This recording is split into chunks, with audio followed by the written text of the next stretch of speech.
అనంతపురం జిల్లాలో పోలింగ్ రోజున శాంతి భద్రతలకు ముప్పు వాటిల్లినా కనీసం ఉన్నతాధికారులకు సమాచారం ఇవ్వకుండా కొందరు పోలీసులు అధికార పార్టీపై స్వామిభక్తి ప్రదర్శించారు. జిల్లా ఎస్పీకి కళ్లు చెవుల్లా పనిచేయాల్సిన స్పెషల్ బ్రాంచ్ పోలీసులు అధికార పార్టీకి అమ్ముడుపోయారనే విమర్శలు వినిపిస్తున్నాయి. స్పెషల్ బ్రాంచ్లోని ఓసీఐ పోలింగ్ రోజు ఘటనలను పై అధికారులకు తెలియకుండా చేశారనే ఆరోపణలు ఉన్నాయి.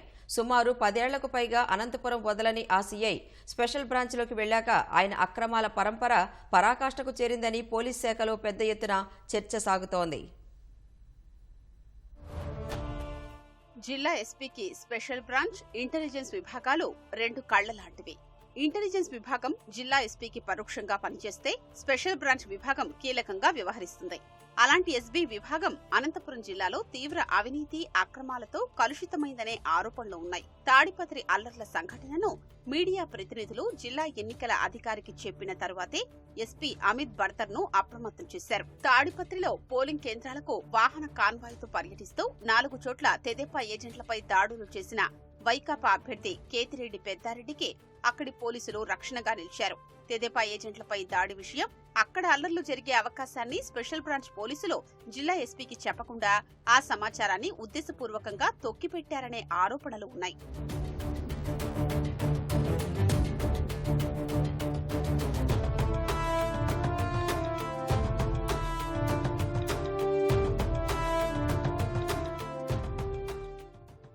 అనంతపురం జిల్లా పునర్విభజన జరిగాక స్పెషల్ బ్రాంచ్ డీఎస్పీగా బాధ్యతలు నిర్వహించిన ఉమామహేశ్వరరెడ్డి శ్రీ సత్యసాయి జిల్లాకు బదిలీ అయ్యారు.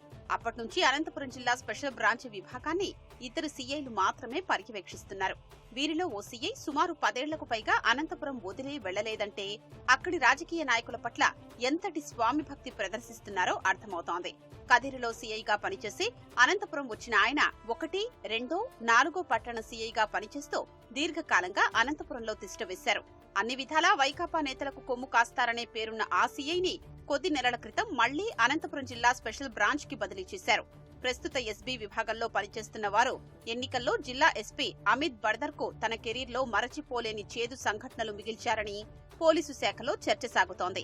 స్పెషల్ బ్రాంచ్ లో పనిచేస్తున్న పోలీసు అధికారి గతంలో 2 టౌన్ సీఐగా పనిచేసిన సమయంలో ప్రభుత్వ ఐటీఏ సమీపంలోని ఓ స్థలం విషయంలో అధికార పార్టీ నేతకు అనుకూలంగా వ్యవహరించారనే ఆరోపణలు ఉన్నాయి. భూ యజమానులపై గంజాయి రవాణా కేసులు పెడతామని అప్పట్లో బెదిరింపులకు పాల్పడినట్లు ఆరోపణలు ఉన్నాయి.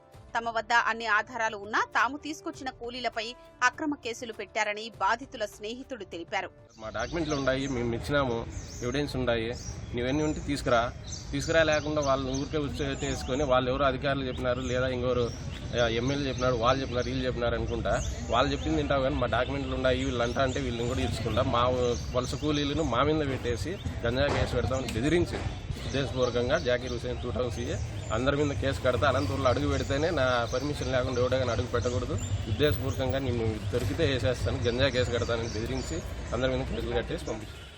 తాడిపత్రిలో పోలింగ్ రోజు మరుసటి రోజు రాళ్ల దాడి జరిగిన తర్వాత అత్యంత వివాదాస్పద డీఎస్పీగా పేరున్న చైతన్యను అర్ధరాత్రి తాడిపత్రికి పిలిపించారు. జిల్లా ఎస్పీ అమిత్ బర్దర్ కు ఏమాత్రం సమాచారం ఇవ్వకుండా చైతన్యను రప్పించడంలో స్పెషల్ బ్రాంచ్ పోలీసు అధికారే కీలక నిర్ణయం తీసుకున్నారనే ఆరోపణలు ఉన్నాయి. డీఎస్పీ చైతన్య తాడిపత్రికి వచ్చిన విషయం తనకు తెలియదని ఈసీ బదిలీ వేటుకు గురైన ఎస్పీ అమిత్ బర్దర్ చెప్పడం పోలీసు శాఖలో అందరినీ ఆశ్చర్యానికి గురిచేసింది. తాడిపత్రి ఘటనల్లో ఇంతమంది అధికారులపై చర్యలు తీసుకున్నా అక్రమాలకు పాల్పడిన స్పెషల్ బ్రాంచ్ పోలీసులపై ఎలాంటి చర్యలు తీసుకోలేదు. కొత్తగా ఈసీ ఉత్తర్వులతో బాధ్యతలు చేపట్టిన ఎస్పీ గౌతమి, శాలి సైతం స్పెషల్ బ్రాంచ్ వైఫల్యాన్ని గుర్తించలేకపోతున్నారని పోలీసుల్లో చర్చగా మారింది.